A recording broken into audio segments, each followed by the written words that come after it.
Hello everyone, मैं हूं अनुराधा और आप देख रहे हैं अनुराधा केयर चैनल। प्रेगनेंसी के शुरुआती दिनों में यानी कि प्रेगनेंसी के जो पहले 3 महीने होते हैं उनमें लगभग 30 से लेकर 40% महिलाओं को किसी न किसी कारण के वजह से ब्लीडिंग होता है। ये ब्लीडिंग को देखकर बहुत सारे महिलाएं परेशान होते हैं। उनके मन में हमेशा ही डर लगा रहता है कि कहीं ये मिसकैरेज तो नहीं है, कहीं उनके बच्चे को खतरा तो ब्लीडिंग क्यों हो रहा है, और वो बहुत ज़्यादा पैनिक भी हो जाते हैं। सो आज की इस वीडियो में हम बात करेंगे कि प्रेगनेंसी के शुरुआती दिनों में या फिर फर्स्ट ट्राइसेमेस्टर में किन किन कारणों के वजह से ब्लीडिंग होता है, कौन सा कारण नॉर्मल होता है और कौन सा कारण एबनॉर्मल होता है। और साथ ही साथ हम ये भी जानेंगे कि ईयरली प्रेगनेंसी के ब्लीडिंग के साथ साथ अगर और कुछ सिम्टम्स भी नज़र आता है तो आपको कब डॉक्टर के पास तुरंत जाना चाहिए। तो चलिए शुरू करते हैं आज का ये वीडियो शुरू करने से पहले अगर अभी तक आपने अनुराधा केयर चैनल को सब्सक्राइब नहीं किया है या फिर चैनल में नए हैं तो चैनल को ज़रूर सब्सक्राइब कीजिए और साथ ही साथ बेल आइकन को भी हिट कीजिए ताकि इसी तरह का इन्फॉर्मेटिव वीडियो आपको हमेशा आगे ही मिलते रहे। देखिए फ्रेंड्स, ईयरली प्रेगनेंसी में ब्लीडिंग होने के पीछे जो सबसे नॉर्मल रीजन होता है वो है इम्प्लांटेशन ब्लीडिंग, यानी कि जब आपका जो भ्रूण आपके यूटेरस या फिर बच्चेदानी में चिपकता है तो वो आपके जो बच्चेदानी के वॉल को थोड़ा खुरदता है, इसीलिए थोड़ा बहुत ब्लीडिंग हो सकता है। और ये जो ब्लीडिंग जो पिंक कलर का या फिर ब्राउन कलर का होता है वो भी बिना पेन के साथ सिर्फ स्पॉटिंग ही दिख सकता है 1-2 दिन के लिए, वो भी पीरियड के लगभग 1 हफ्ते या फिर 3-4 दिन के पहले या फिर पीरियड के आसपास के दिनों में ही नज़र आ सकता है। और ये ब्लीडिंग बिल्कुल भी नॉर्मल होता है, इसमें पैनिक होने वाला बात भी नहीं है।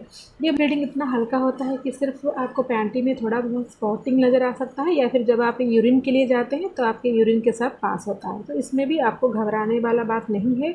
ये बिल्कुल भी नॉर्मल है और 1-2 दिन में चला जाएगा। दूसरा जो कारण होता है ईयरली प्रेगनेंसी में ब्लीडिंग होने का वो है सर्वाइकल पॉलिप्स। सर्वाइकल पॉलिप्स यानी कि आपका जो बच्चेदानी या फिर वैजिना या फिर बच्चेदानी का जो मुंह है, जो जिसको कि हम सर्विक्स बोलते हैं, उसके आसपास कुछ फिंगर लाइक स्ट्रक्चर या फिर पॉलिप्स छोटे छोटे दाने जैसे निकल आते हैं। अगर उसमें से छोटा चोट लगता है तो वो ब्लीडिंग होता है और इसमें भी इतना ज़्यादा घबराने वाला बात नहीं है, ये बिल्कुल भी नॉर्मल बात होता है। सो ये भी एक कारण हो सकता है ईयरली प्रेगनेंसी में ब्लीडिंग होने के पीछे।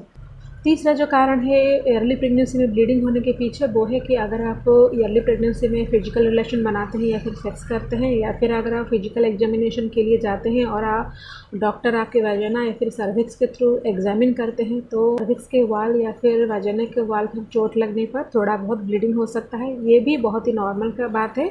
यह ब्लीडिंग 1 या 2 दिन के लिए होकर रुक जाता है, तो इसमें भी घबराने वाला बात नहीं है। चौथा जो नॉर्मल कारण माना जाता है ब्लीडिंग के पीछे वो है अगर आप मल्टीपल बेबी कैरी कर रहे हैं। जनरली अगर आप ट्विन्स या फिर ट्रिपल बेबी कैरी कर रहे हैं या फिर मल्टीपल प्रेगनेंसी है तो भी इस केस में थोड़ा बहुत ब्लीडिंग हो सकता है, क्योंकि 2 या 3 बच्चे के होने के कारण यूटेरस के वॉल पर थोड़ा बहुत प्रेशर ज़्यादा आता है, तो इस केस में भी थोड़ा बहुत ब्लीडिंग देखने को मिल सकता है। हमेशा ही लेडीज़ के मन में ये डर लगा रहता है कि ईयरली प्रेगनेंसी में ब्लीडिंग होने का मतलब बच्चा अबॉर्ट हो जाएगा, लेकिन हमेशा ऐसा नहीं होता है। कभी कभी जो ईयरली प्रेगनेंसी में जो ब्लीडिंग होता है वो थ्रेटन अबॉर्शन भी हो सकता है। तो चलिए हम बात करते हैं कि ईयरली प्रेगनेंसी में अगर ब्लीडिंग होता है तो वो कब एबनॉर्मल माना जाता है और जो एबनॉर्मल कॉज वो सब क्या है। देखिए फ्रेंड्स, एबनॉर्मल कॉज में पहला है मिसकैरेज। अगर आपका ईयरली मिसकैरेज हो गया है तो भी इस केस में ब्लीडिंग हो सकता है। ये जो ब्लीडिंग है आप इसे कैसे पहचानेंगे, पहले तो हल्का हल्का स्पॉटिंग होता है, उसके बाद अचानक से वो हेवी ब्लीडिंग में कन्वर्ट हो जाता है।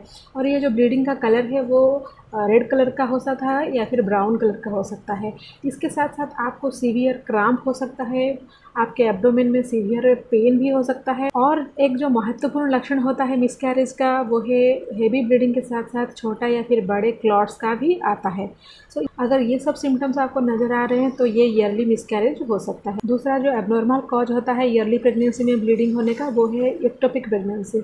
एक्टोपिक प्रेगनेंसी यानी कि अगर आपका भ्रूण बच्चेदानी में ना चिपक कर या फिर बच्चेदानी में इम्प्लांट ना होकर आप किसी और पार्ट में जाकर इम्प्लांट हो जाता है, यानी कि अगर वो ट्यूब में इम्प्लांट हो जाता है या फिर ओवरी के साइड में इम्प्लांट हो जाता है, तो इस केस में भी बच्चा ग्रो नहीं कर पाता है और स्पेस कम होने के कारण से वो जगह ब्लीडिंग हो सकता है। तो इसमें भी आपको हेवी या फिर लाइट ब्लीडिंग हो सकता है, सीवियर पेन भी हो सकता है, आपको मतलब वेव जैसा पेन भी आ सकता है, severe pain in the abdomen भी हो सकता है। तीसरा जो कारण है ईयरली प्रेगनेंसी में ब्लीडिंग होने का वो है मोलर प्रेगनेंसी। मोलर प्रेगनेंसी यानी कि जब आपका भ्रूण बढ़ने लगता है उसके साथ साथ प्लेसेंटा भी बढ़ने लगता है, लेकिन मोलर प्रेगनेंसी में भ्रूण यानी कि आपका जो बच्चा है वो बढ़ने के बजाय आपका जो प्लेसेंटा है उसका एबनॉर्मल ग्रोथ हो जाता है। मोलर प्रेगनेंसी में बच्चा ही नहीं होता है लेकिन जो प्लेसेंटा का जो टिश्यू है वो बहुत ही एबनॉर्मली ग्रोथ करता है, तो इस केस में भी आपको ब्लीडिंग हो सकता है। ईयरली प्रेगनेंसी में ब्लीडिंग होने के पीछे इन्फेक्शन भी हो सकता है। अगर आपको कुछ वैजिनल इन्फेक्शन यानी कि वैजिनाइटिस है तो भी आपको ईयरली प्रेगनेंसी में ब्लीडिंग हो सकता है। ईस्ट इन्फेक्शन के चलते या फिर वैजिनल बैक्टीरियल इन्फेक्शन के चलते भी ब्लीडिंग होने का बहुत ज़्यादा चांसेस रहते हैं। जनरली ये जो ईस्ट इन्फेक्शन है या फिर बैक्टीरियल इन्फेक्शन है आपके पेल्विक एरिया में या फिर ब्लैडर में या फिर यूरिनरी ट्रैक्ट में होता है। इस दौरान आपको सीवियर पेन हो सकता है, थोड़ा बहुत ब्लीडिंग हो सकता है, आपको ईचिंग भी हो सकता है। जब आप यूरिनेट करने जाते हैं या फिर यूरिन पास करने समय आपको जलन हो सकता है। सो अगर प्रेगनेंसी के दौरान ब्लीडिंग के साथ साथ ये सब सिम्टम्स नज़र आता है तो ये इन्फेक्शन को दर्शाता है, तो इस केस में तुरंत ही आप अपने डॉक्टर को कंसल्ट करना चाहिए। कंडीशन होते हैं ईयरली प्रेगनेंसी में ब्लीडिंग होने के पीछे। चलिए हम जानते हैं कि ईयरली प्रेगनेंसी में आपको डॉक्टर से कब कंसल्ट करना चाहिए। मेरी माने अगर आपको ईयरली प्रेगनेंसी में कभी भी ब्लीडिंग नज़र आ रहा है तो बिना देरी के आप अपने डॉक्टर को एक बार ज़रूर चेकअप करवाइएगा। कभी भी इस केस में रिस्क मत लीजिएगा। लेकिन कब एक्सट्रीम केस में आपको डॉक्टर से कंसल्ट करना चाहिए? अगर आपको बहुत ज़्यादा हेवी सीवियर ब्लीडिंग हो रहा है, उसके साथ पेन हो रहा है, ब्लीडिंग के साथ साथ आपको क्लॉट्स आ रहा है, आपको बहुत ज़्यादा नॉजियासियस लग रहा है, आपको बहुत ज़्यादा डिजीनेस लग रहा है, आप चक्कर आ रहे हैं, आपको ऐसा लग रहा है कि आपको बेहोश हो जाएंगे। इसके साथ साथ अगर आपको चिल्स आ रहे हैं, ब्लीडिंग के साथ ही साथ आपको फीवर आ रहा है जिसका कि टेम्परेचर 100.4 डिग्री से ज़्यादा हो रहा है, तो आपको बिना देरी किए 1 सेकंड भी गवाए हुए आप अपने डॉक्टर को ज़रूर कंसल्ट कीजिए। सो मैं उम्मीद करती हूँ कि ये वीडियो में आपका डाउट क्लियर हो गया होगा कि ईयरली प्रेगनेंसी में ब्लीडिंग होने के पीछे क्या वजह हो सकता है, कौन से वजह नॉर्मल है और कौन से वजह एबनॉर्मल होता है और कब आपको डॉक्टर से कंसल्ट करना चाहिए। सो और एक नई इन्फॉर्मेटिव वीडियो के साथ फिर मिलती हूँ, तब तक के लिए stay healthy and stay happy. अगर ये वीडियो आपको अच्छा लगे तो लाइक कीजिएगा और साथ ही साथ दूसरों के साथ भी शेयर कीजिएगा।